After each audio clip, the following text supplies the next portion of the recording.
Hello class 10 वालों, कैसे हो आप सब? होप सो बढ़िया होंगे। चलिए और बताइए, आपकी तैयारी कैसी चल रही है पेपरों की? पढ़ना शुरू किया आपने? मुझे तो नहीं लगता किया आपने शुरू। अगर किया है तो चलो बहुत अच्छी बात है, अगर नहीं किया तो आज से बच्चों पढ़ना शुरू कर दो। कुछ बच्चे ऐसे होंगे जिन्होंने अपना ऑलरेडी मैटर तैयार किया होगा कि हमें इतना सब आता है और जो रिमेनिंग है वो हमें अब पढ़ना है। ठीक है, कोई बात नहीं, अगर अभी तक भी आपने नहीं पढ़ा तो आज भी पढ़ना शुरू कर दो बच्चों, तब भी आप लोग पास हो जाओगे। समझ में आई बात? तो अब वो बच्चे जिनका बायोलॉजी में इंटरेस्ट नहीं है, जबरदस्ती वो लोग बायोलॉजी पढ़ रहे हैं क्योंकि पढ़नी है, इट्स कंपलसरी, तो मैं आपको कुछ ऐसे टॉपिक बताऊंगी हर चैप्टर में से जो आप पढ़ जाओगे तो आपका जो पेपर है वो ऑलमोस्ट हो जाएगा बायोलॉजी का। ठीक है, मतलब सारा आप नहीं पढ़ना चाहते बट आपको अच्छे मार्क्स लेने हैं बट इंटरेस्ट नहीं है, तो मैं आपको ऐसे टॉपिक्स बताऊंगी जो आपने पढ़कर जाने हैं और आपका जो पेपर है वो ऑलमोस्ट बायोलॉजी का हो जाएगा। देखिए, आपके बायोलॉजी के बेसिकली 4 चैप्टर्स हैं इसमें क्लास 10th में।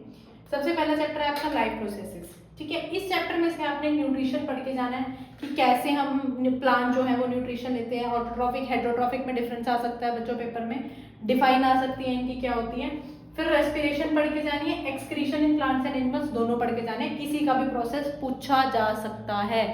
ठीक है, उसके बाद आता है आपका कंट्रोल एंड कोऑर्डिनेशन चैप्टर। इस चैप्टर में ट्रॉपिक मूवमेंट्स क्या है प्लांट्स की वो पढ़ के जानी है। कंट्रोल एंड कोऑर्डिनेशन एनिमल्स में कैसा होता है वो पढ़ के जाना है आपने, मतलब कैसे कौन सा पार्ट कंट्रोल करता है, किस चीज को कंट्रोल करता है, मतलब ये सारी चीजें आपने पढ़ के जानी है। नेक्स्ट है आपका वॉलंटरी एक्शन क्या होते हैं, इनवॉलंटरी क्या होता है, रिफ्लेक्स एक्शन क्या होता है, रिफ्लेक्स आर्क मैंने यहाँ मेंशन नहीं किया, वो भी आपने पढ़ के जाना है। ठीक है, इन दोनों में डिफरेंस भी आ सकता है, difference between reflex action and reflex arc, voluntary और इनवॉलंटरी के बीच में भी डिफरेंस आ सकता है। मतलब ये चारों चीजों में से कोई आपको 2 चीजें पेपर में जरूर मिल जाएंगी। ठीक है, उसके बाद आता है रिप्रोडक्शन चैप्टर। इसमें आएंगे आपके फैमिली प्लानिंग के मेथड्स कौन कौन से होते हैं, कैसे हम प्रिवेंट कर सकते हैं, और नेक्स्ट आपका है HIV दैट इज एड्स, इस पे क्वेश्चन आ सकता है। ठीक है जी, उसके बाद क्या है आपका chapter next, heredity. Heredity evolution तो जैसे आपको पता है कि कट गया है, तो सिर्फ हेरिडिटी बचा है। इसमें हमने सबसे इंपॉर्टेंट जो पेपर में आता होता है वो है आपका सेक्स डिटर्मिनेशन, कैसे होती है बेबी की, मेंडल के लॉज क्या हैं आपने वो पढ़ने हैं अच्छे से।